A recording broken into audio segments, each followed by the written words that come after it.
Who stole the Vermeer? What is the curse that haunts Monet's lilies? How much was the missing Picasso worth? Daring thefts, mysterious fires, and plane crashes. Throughout its history, humanity has lost, damaged, or simply destroyed thousands of works of art. But some stories, criminal, mysterious, or simply funny, are worth telling.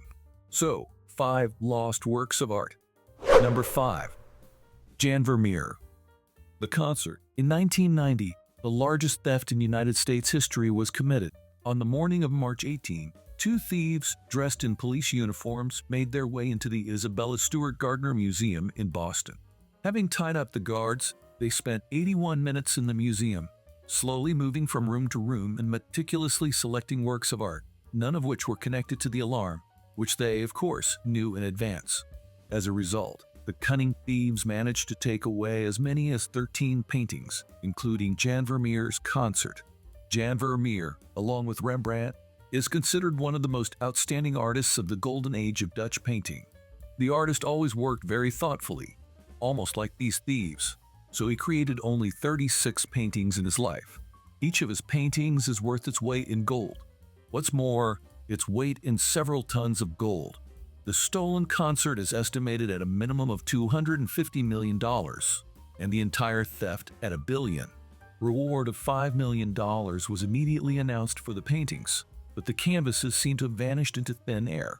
The suspects included crime bosses, Irish Republican Army militants, and mysterious wealthy collectors who allegedly ordered the theft. The thieves kept a low profile for 13 years, and only in 2013 did they put the paintings up for sale, and were immediately caught. A crime syndicate involved in art thefts was responsible for the theft. Unfortunately, the concert was not among the paintings found, and its whereabouts are still unknown. Most likely, it was sold to a collector who will now never be able to present the painting to the world, and it will remain in some secret storage room of his mansion. Number 4. The artist. Pablo Picasso. September 2, 1998 is a sad date for everyone who loves the work of Pablo Picasso. On this day, a Swiss airplane took off from New York to Geneva and crashed into the Atlantic Ocean. There were 229 people on board. None of them survived. There were also 50 kilograms of cash, more than a kilogram of diamonds, and several kilograms of other jewelry, as well as Picasso's The Artist on board. The search lasted 15 months. All the passengers were found at the bottom of the ocean, but amazingly, there was no money, jewelry, or Picasso's painting among the finds. The reasons for the tragedy are funny. A new entertainment system was installed in business class, where you could watch a film recorded on a videotape and broadcast to all passengers at the same time. Now we are used to this, but back then it was something revolutionary and new. And as usual, everything new means not tested. The system's control panel, which was in the cockpit, caught fire and disabled all the instruments, as a result of which the plane began to fall and crashed into the ocean. It seems surprising that after the crash they found everything except the most valuable. Diamonds, jewelry, and Picasso disappeared into thin air. It turned out that Picasso's painting was not transported in a special storage facility, but in a simple wooden frame. It was later discovered that it was not really a painting, but a collotype print, a way of copying a painting. The painting was signed by Picasso, or rather, Picasso signed a blank canvas on which the print was then made. Such prints are not very highly valued, a couple of tens of thousands of dollars. However, the cost of the cargo indicated a price of $1.5 million, and the owner received insurance. Unfortunately, we will never know how much this painting would be worth now. And if it was impossible for the painting to survive in the water, then where did the jewelry go? It seems to me that someone helped them dissolve. What do you think? Number 3. Churchill's unloved portrait. Sutherland. The British Prime Minister was a very complex and unpredictable personality. For his 80th birthday, members of the House of Commons commissioned a portrait of the politician from none other than Graham Vivian Sutherland, who was considered one of the greatest contemporary figures in the British visual arts at the time. Sutherland set to work, and Churchill posed for him. According to Sutherland, he wanted to depict Churchill as a rock. "There are so many Churchills. I must find the real one," he said. The artist wanted to depict the politician as a lion in a hopeless situation, symbolizing his role in the Second World War. The artist was warned that Churchill might not like it, but he ignored the advice, like all talented artists. A week before the presentation, Churchill was shown the portrait and was horrified. "I look like a drunk who's been pulled out of a ditch in the Strand," he exclaimed, and made his wife promise that the picture would never see the light of day.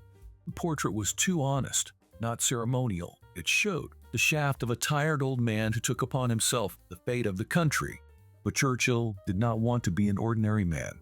Modern critics believe that this painting was the best of all the portraits of the famous politician. But unfortunately, it was hidden in the basement of the Churchill mansion, away from sight. For some time, the fate of the canvas was unknown, but in 1964, information appeared that Churchill's wife burned the canvas so that future generations would not see the painting that Churchill so passionately hated. This incident outraged the community and raised the question: does even the owner of the painting have the right to destroy a work of art? After all, they are our common heritage. What do you think? Number 2. Mississippi Panorama. Jan Vermeer. The artist Jan Vermeer was famous for creating monumental canvases. And like all monumentalists, he had one obsession: to create the largest painting in life in the world, or at least in Kentucky. And so in 1840, he went on a boat trip along the Mississippi. In every interesting place he made sketches and earned his living by painting and hunting. Having returned to his native Louisville, Kentucky, he combined all the sketches and transferred them to canvas in a building specially built for this purpose. The result was a truly titanic canvas, 3.6 meters high and a whole 370 meters long. But even this seemed not enough to him, and he supplemented the canvas, extending it to 800 meters. They launched an advert, lying a little bit and calling the canvas 3 miles long. After all, would they come to look at it with tape measures? However, the size of the canvas did it a disservice. For transportation, it had to be cut into pieces. The canvas traveled almost the entire country, but gradually, one piece after another disappeared. They deteriorated, disappeared, and, of course, they were stolen. At first, they tried to replace the pieces, but they disappeared at a speed much higher than they could be restored. And although transportation costs were reduced, the spectacularity of the canvas suffered more and more. And at some point, it simply became impossible to put the canvas back together. The remaining pieces were stolen, and not a single one has survived to this day. As you can see, the problem of lost luggage appeared long before the advent of airplanes. Number 1. Water Lilies. Claude Monet. The painting Water Lilies by Claude Monet seemed to be cursed from the very beginning. Wherever it appeared, a fire soon broke out. First to suffer from the fire was the artist himself. He threw a noisy party to celebrate the completion of the painting. As a result, a fire started, which almost completely destroyed his studio. Only a few paintings were saved, including Lilies. Soon, Lilies was bought by the owners of a cabaret in Montmartre, and literally a month later, they became fire victims. The entertainment establishment burned to the ground, but Lilies were saved again. A year later, the painting was acquired by the famous patron and collector Otto Schmitz. And soon, right in the place where Lilies hung, in the patron's office, a fire started again. The Schmitz mansion was badly damaged, but the ill-fated Lilies mysteriously survived again. In 1958, the painting was bought by the New York Museum of Modern Art, MoMA. The painting's sinister reputation was known to the curators, and they installed a fire protection system and assigned a guard to the painting just in case. But this did not help, because 4 months later the building was visited by another fire. The guard died, but this time the painting was also badly damaged. Now MoMA promises to restore it with the help of NASA and nanotechnology, but I think they will not rush. And I think I know a couple of places where you could hang the fire lilies after restoration.